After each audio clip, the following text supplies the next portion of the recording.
Hello दोस्तों, आप सबका हमारे चैनल पे स्वागत है। हमारे सीरीज़ की शुरुआत होती है जिसमें देखते हैं कि सभी एजेंट्स की मीटिंग होती है, जिसमें वे लोग मानते हैं कि उस्तानिया देश उनकी सभी जानकारी प्राप्त कर रहा होता है। तभी वो लोग किसी को मिशन पे भेजने की सोचते हैं और उनमें से एक एजेंट अपने भरोसेमंद एजेंट के बारे में बताता है कि ये मिशन सिर्फ वही कर सकता है।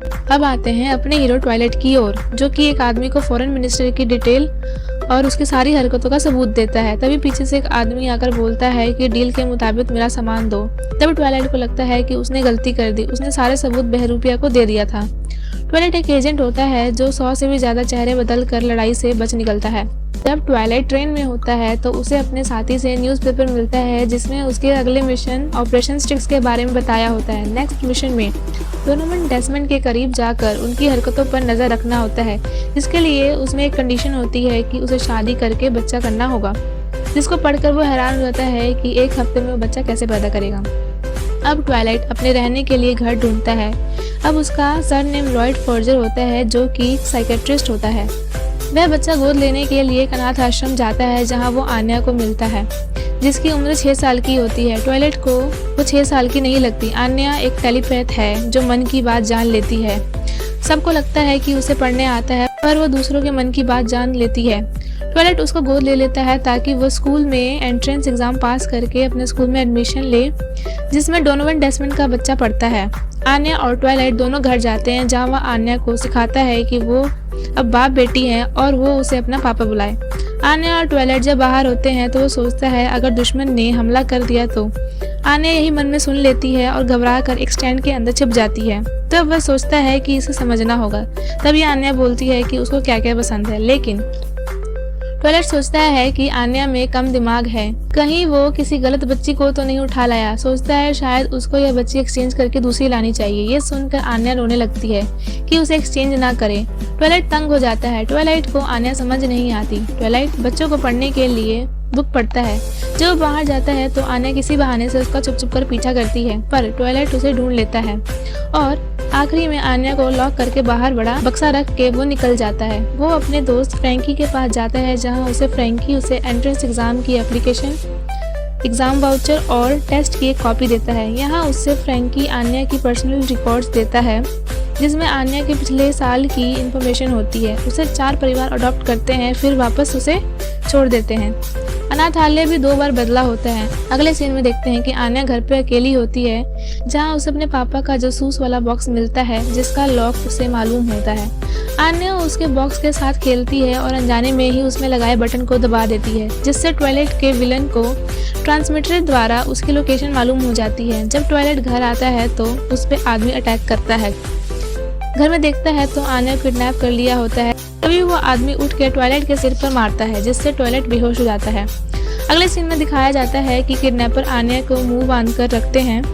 किडनैपर बोलते हैं कि आन्या वहाँ क्या कर रही थी। तभी आदमी बोलता है कि शायद वो लड़की उसकी बेटी है। विलन का बॉस को लगता है कि आन्या ट्वाइलाइट की बेटी होती है। तभी ट्वाइलाइट भेष बदल कर वहाँ आता है और आन्या को बचा कर बाहर ले जाता है। आन्या को रोता देखकर ट्वाइलाइट को अपना बचपन याद आ जाता है। ट्वाइलाइट को लगता है कि आन्या को पता नहीं लग रहा, लेकिन आन्या सब सुन रही होती है। ट्वाइलाइट को लगता है कि वो एक बेकार जासूस है और उसे बच्चे को खतरे में नहीं रखना चाहिए। तभी ट्वाइलाइट विलन को धमकी देता है कि उसका पीछा ना करे। जब वो बाहर आता है तो देखता है आन्या उसको इंतजार कर रही होती है। उसको देखकर वो हैरान हो जाती है। अब वह अपना घर बदल देता है ताकि दोबारा कोई विलन उस पर अटैक ना कर दे। नेक्स्ट सीन में आन्या एग्जाम हॉल में बैठ के एग्जाम दे रही होती है और ट्वाइलाइट उसका बाहर इंतजार करता है। आन्या सोचती है कि वो सबके माइंड पढ़ के आंसर दे देगी, पर इतने बच्चे की मन की आवाज़ सुन के आन्या डर जाती है। फिर उसे याद आता है जब ट्वाइलाइट उसे घर पे पढ़ाता है। आन्या एग्जाम में पास हो जाती है। इस सीन में देखते हैं कि अब वह एक बीवी ढूंढता है, क्योंकि आन्या के स्कूल इंटरव्यू में मम्मी पापा का होना बहुत ज़रूरी होता है ताकि उनको एडमिशन मिल जाए। अब वो सोचता है कि शादी के अलावा और कोई रास्ता नहीं। नेक्स्ट सीन में यहाँ अपनी फीमेल योर शिन पाई के दोस्त उसके सलाह देते हैं कि अब वो 27 साल की हो गई है और उसे अपना बॉयफ्रेंड बना लेना चाहिए या डेट पे जाना चाहिए। उसकी दोस्त बोलती है कि नेक्स्ट वीकेंड उसके यहाँ पार्टी होगी जिसमें योर को एक पार्टनर के साथ जाना ज़रूरी है।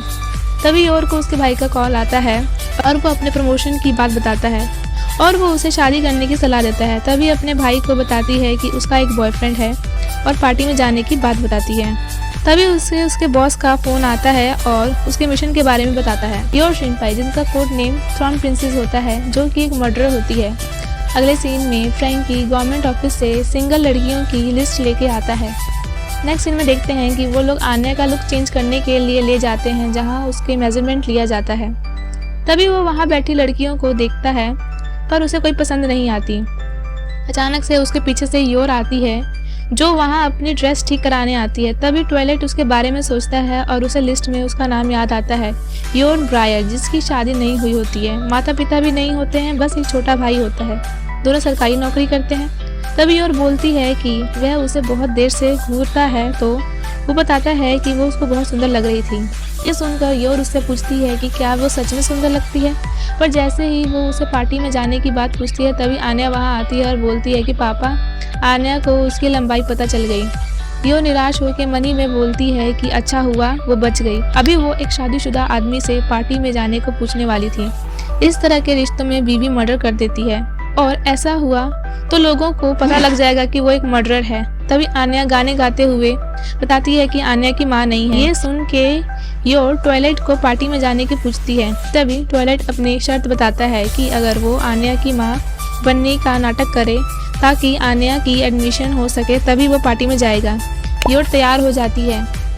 अब लॉयड और आन्या मार्केट शॉपिंग करने जाते हैं, जहाँ लॉयड को एक कोड मिलता है उसके मिशन के लिए, जो कि सैटरडे शाम 6 बजे का ही है, जिस समय योर ने पार्टी में इनवाइट किया है। एक तरफ ट्वाइलाइट अपने मिशन को पूरा करने आया होता है, दूसरी तरफ योर लॉयड का इंतजार करती है, पर वो नहीं आता, तो वो अकेले ही पार्टी में चली जाती है। जब उसकी फ्रेंड्स पूछती है कि अपने बॉयफ्रेंड को क्यों नहीं लेके आई, तो योर बोलती है कि किसी इमरजेंसी की वजह से लॉयड नहीं आ पाया।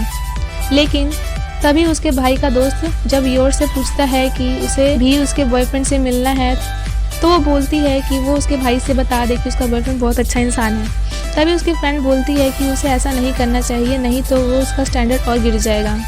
योर पार्टी से जाने ही वाली होती है, तभी लॉयड फोर्जर वहाँ आता है और खुद को योर का हस्बैंड बताता है। तभी योर की फ्रेंड पूछती है कि शादी कब हुई। लॉयड बोलता है शायद उसने इसलिए नहीं बताया होगा, उसकी एक बच्ची भी है। तभी वो लोग वहाँ से चले जाते हैं। रास्ते में जाते वक्त उन पे कुछ गुंडे उनकी कार को टक्कर मार देते हैं। जब योर पूछती है कि आखिर ये लोग कौन हैं, तो लॉयड उसको बोलता है कि ये सब उसके पेशेंट हैं जो बेकाबू हो गए हैं। फिर वो लोग बचने के लिए गाड़ी से उतरकर छिपते हैं और जैसे तैसे लड़कर बच जाते हैं। आखिरी में जब योर ने शादी के लिए पूछा तो लॉयड अंगूठी ढूंढता है, पर रिंग खो जाती है।